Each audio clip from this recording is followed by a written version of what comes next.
Hello and welcome. I've been so enjoying seeing other people's witchy spaces and altars that I decided that I would make a video of this too. Now, I'm so far in the broom closet that I can't even see the door. However, I thought I would share this space with you. So, I'm an urban eclectic witch, which means that I have to use my space for a number of things.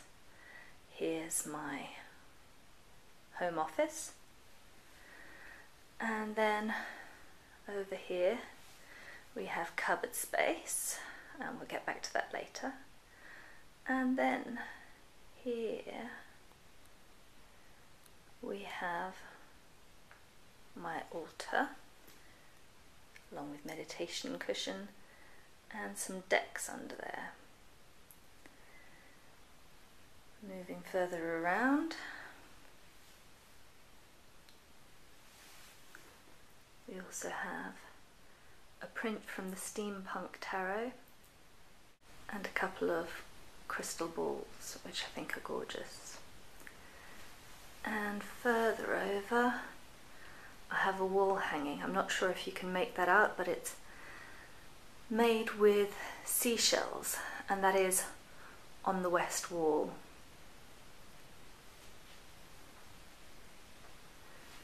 So, coming back over,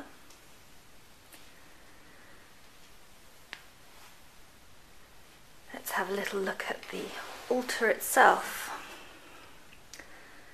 As I think you can perhaps make out, it's on a little sort of tray table. And as I say, I'm very firmly in the broom closet. So therefore I have to have something which I can very quickly pick up and hide away somewhere. But I also like it because when I'm sitting on my meditation cushion, it's at exactly the right height for me to actually look at, commune with, work with. So here I have my incense burner and some chimes to ring. Shall we do that now?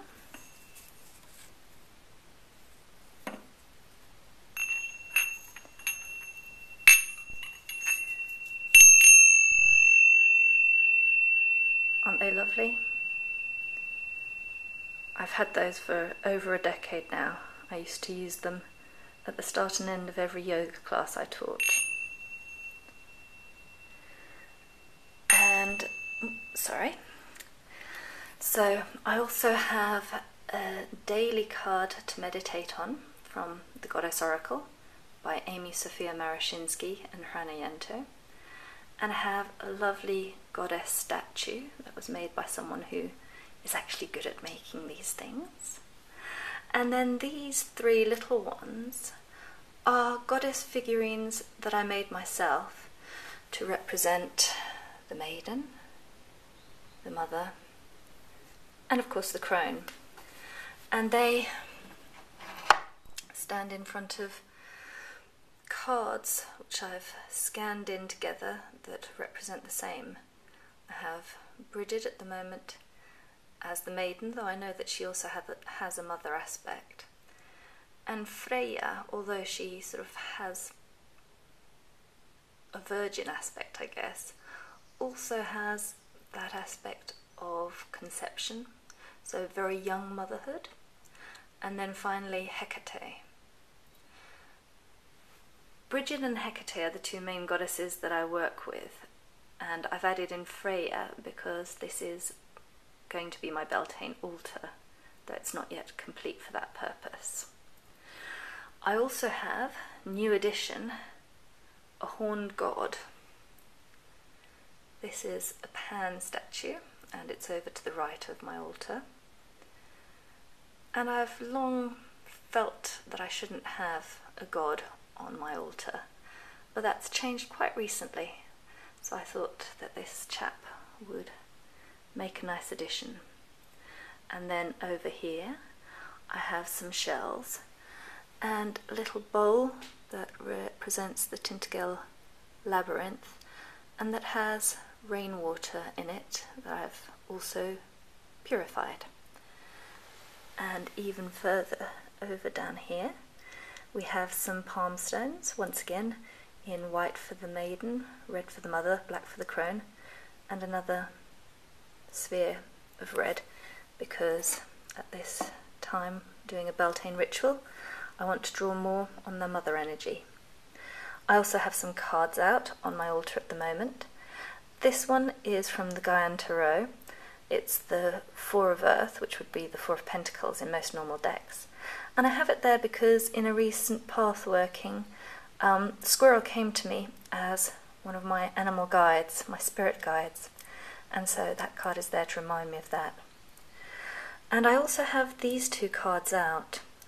They are two cards from a reading that I did for myself earlier in the week, from the Tarot of the She by Emily Carding, published by Schiffer. It's a fabulous deck. I have trimmed, you'll see there's no side borders, and that's because I trimmed those and then cut the edges again, rounded the edges again, because I think these cards are fabulous. They're so vibrant, but the black borders for me kind of detract from that. So it's the first deck that I ever trimmed myself, or at all. And these two cards, at the time I wasn't sure what they were about. The Warrior 8, which of course is the Eight of Wands, about fast movement, passion. Emily has subtitled it Dragon Flight, which I think is great. And then the Warrior, which is the equivalent of the Ace of Fire or the Ace of Wands, with someone bursting forth as though from a volcano. Look at that fiery energy and power. And for that reading I simply let the cards come out as they would. I didn't decide beforehand how many cards I was going to draw or any positional meanings. But what I saw in this was, I was asking about my spiritual path, and so what I saw in this was the fact that there's been a lot of movement in that recently. Hence, for example, the move to having a Pan statue on my altar. So a lot of movement, a lot of change, a lot of fire and passion. And then this Ace of Fire saying that something new was going to emerge. And after that I carried on shuffling, but no more cards came out. And so I thought, well, once that happens, once something new does come out, I'll know what it is, and I'll know that it's time to do a new reading. And I think really that's happened now. I did the reading about 6 days ago. And since then I've created my neopaganpriestess.com site with a blog, tarot reading service, and a YouTube channel as well that you're seeing this on. So all of that has kind of come about just in the last 6 days, that it suddenly felt like the right time, even though, as I say, I'm very firmly in the broom closet. I wanted to be able to share this aspect of myself and of my life a little bit more. That's what is calling to me. And so here is this altar that I'm sharing with you today. I thought I would also perhaps share some of the things that I do. As I say, I've made these little goddess figurines as part of my devotion to the goddess and her 3 aspects. And these stones that I have here in the north, I also use to hold in my hand whilst I meditate. I'm a double air sign. Both my sun sign and my rising sign are air. And so I really need this kind of grounding force. And I also love the energy that I feel build up in the stones. And then at the end of my meditation or path working, what I'll often do is cup my hand and place the stone against my eyelid, and it's almost like being transported into the body of the mother. And then when I open my palm out, I offer up that energy and release it, and I bring myself back into the everyday light of the world. So that's something that I find really helpful for me, and that I thought I would share because I just love those palm stones. So this is my altar.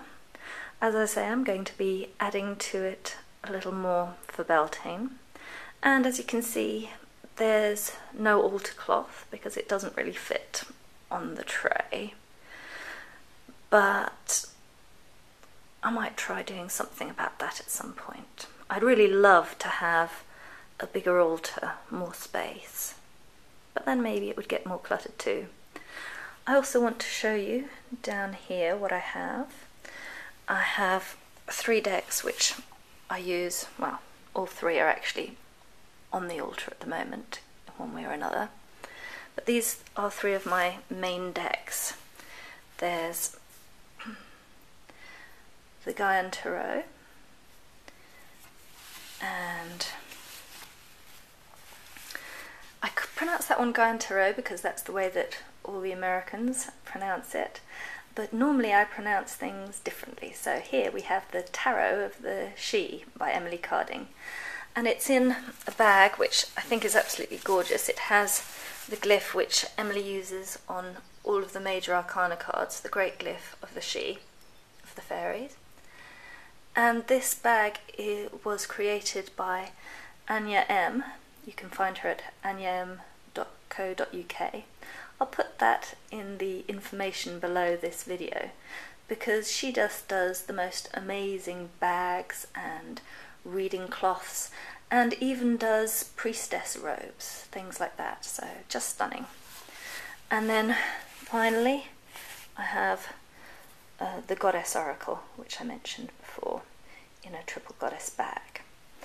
So I said that we would get back to this cupboard. Shall we go have a little look and see what's in there? So here we have my additional supplies of things to go on the altar or to be used in spell working, path working.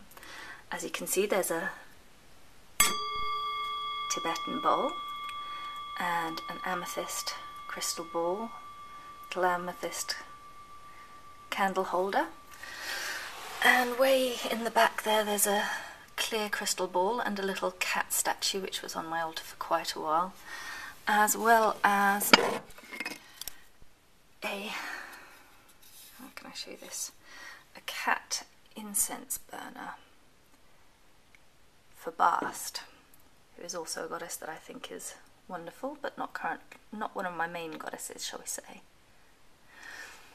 And I also have here, as I was saying, Anya M does reading cloths as well as bags, and so here is one of her reading cloths. She created these to match the Wildwood Tarot, which they do beautifully, and this is called, I think, the Season's Tree reading cloth, and you can also get this as a tarot bag. So what else is in the supply cupboard? We have a pentacle box, which I used to have in the position of Earth, but it doesn't really fit there at the moment because of everything else that's going on. And inside there we have some more spheres. As I say, I really like stones. They feel really important to me when meditating, path working. And we also have some sage for smudging, some salt for cleansing, and some incense, various bits of incense, and some oils for mixing up oils. So that's about it. Anything else? Just the gong sticks for the Tibetan bowl. So that is the entirety of my witchy space and of my altar.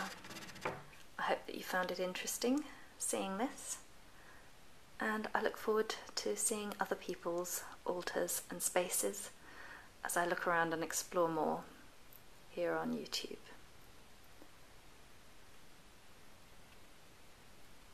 Love and light to all of you.